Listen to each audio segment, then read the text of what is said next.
Hi everybody. Today we're going to be doing an introduction to organic chemistry. Organic chemistry deals with a lot of carbon and hydrogen compounds. We usually might see them written out like this.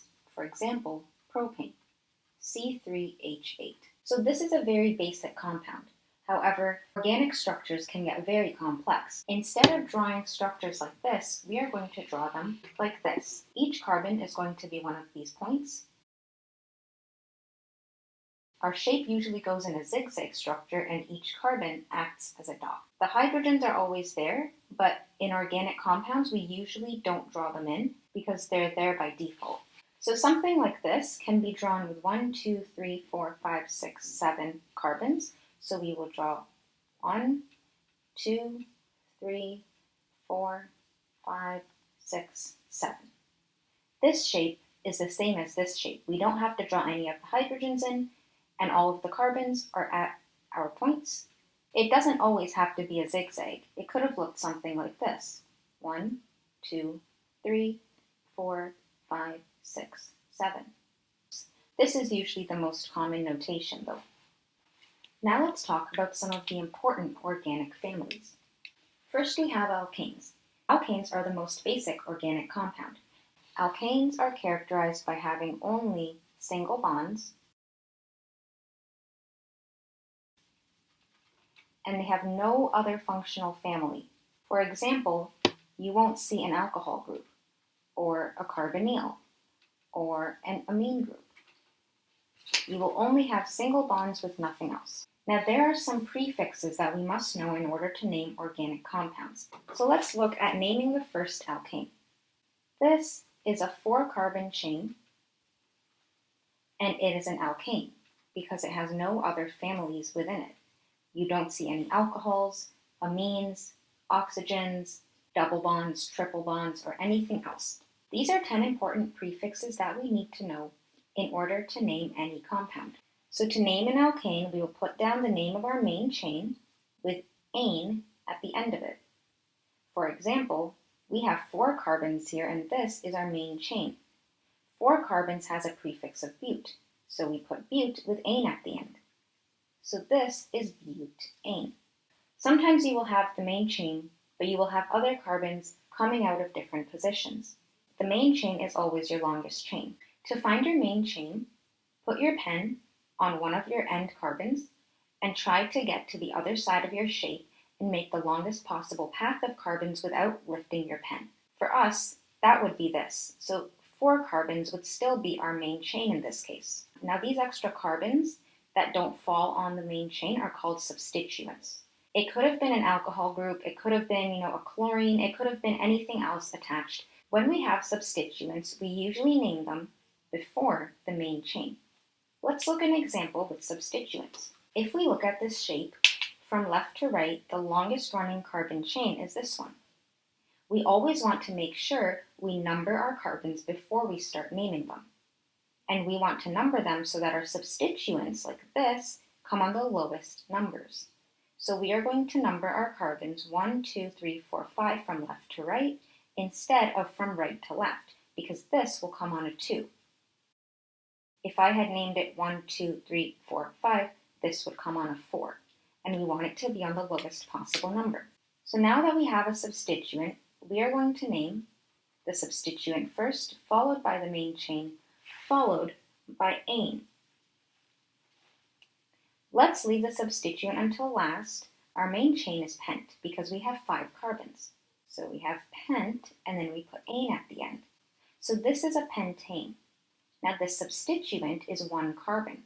Remember the prefixes that we just talked about. 1 carbon has a prefix of meth.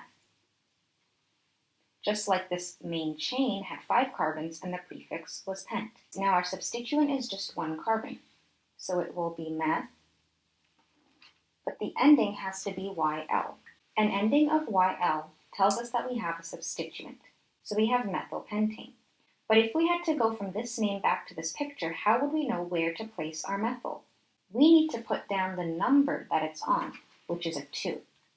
This was why we had to number our main chain to begin with, because we have to know what numbers the substituents land on. Methyl was on a 2, so we have 2-methylpentane. Now let's try going from the name back to the shape. Note that when we are writing out the name of a compound, the substituents need dashes between the numbers and the names and between subsequent substituents. But the last substituent and the main chain don't need any dashes or spaces between them.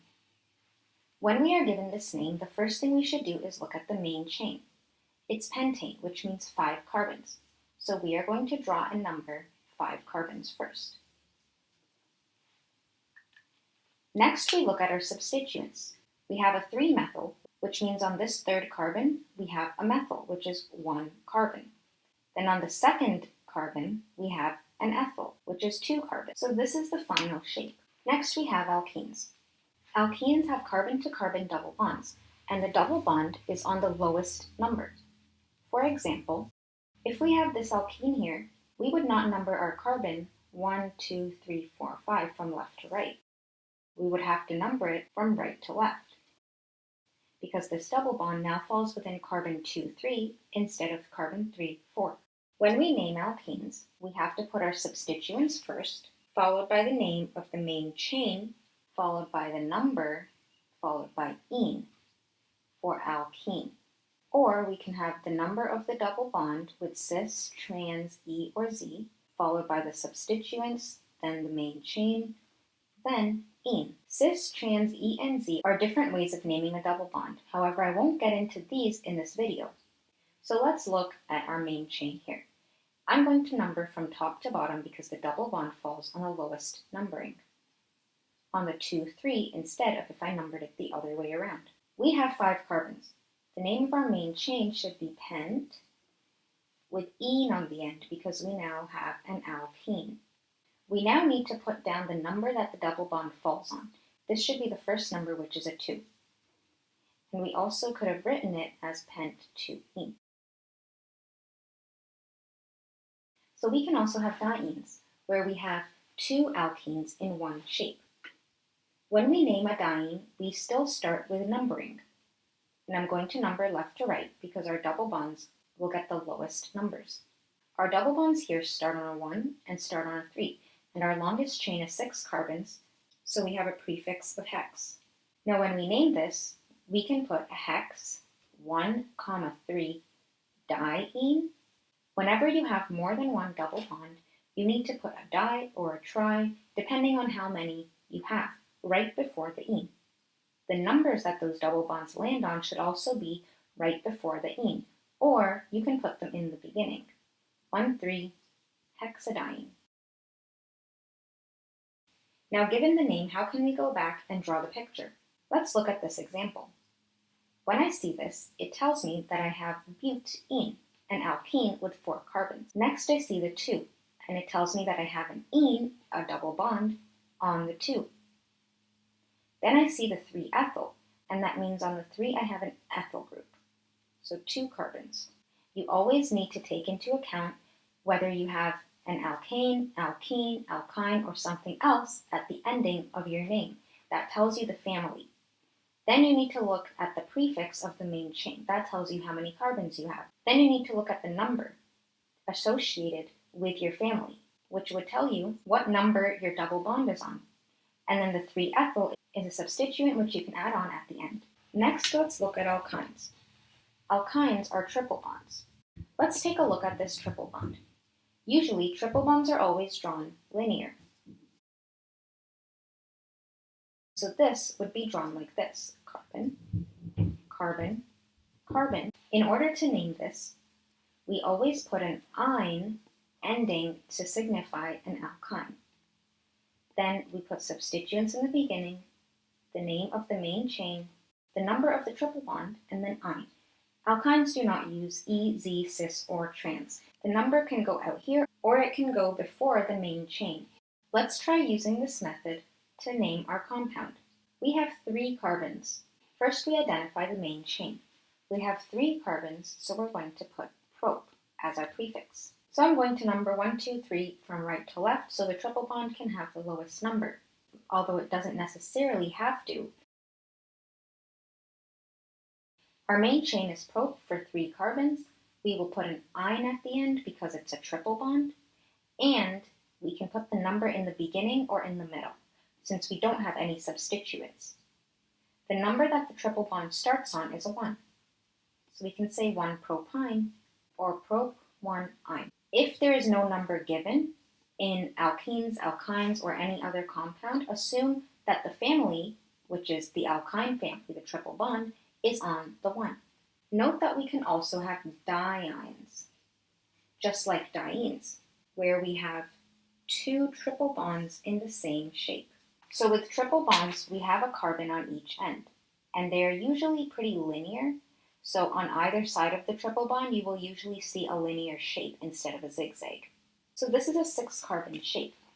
If we number this, it would be 1, 2, 3, 4, 5, 6, and it will be the same way if I go backwards, because the triple bonds are on either end. So I don't have any substituents, and the first thing I need to do is figure out the name of my longest chain, which is a hex, 6. Now I'm going to insert the numbers that my triple bonds start on, 1 and 5. 1, 5. Now we don't have just one triple bond, we have 2, so we need to put a di, then we put the ending ine. So hexa 1, 5 di ine. So let's try converting this shape back into a picture. I have 8 carbons because it tells me oct, and on the 3rd carbon, I have a triple bond. On the 6th carbon, I have a methyl. Now I'm going to draw this out as a stick-line structure. It's a little trickier with triple bonds because they're linear, so I'm going to make all of these carbons around it linear.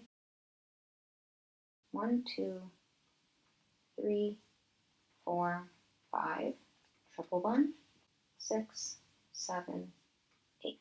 And on the 6, we have a methyl group. So this was the nomenclature from the formula to the picture and the picture to the formula for alkanes, alkenes, and alkynes. In my next video, I will be discussing further functional families such as ethers, esters, aldehydes, and ketones. If this video helped you, give it a thumbs up and leave a comment below. I will be leaving a link in the description to my website where I have the related blog post for this video at thestemtutor.org. Bye for now.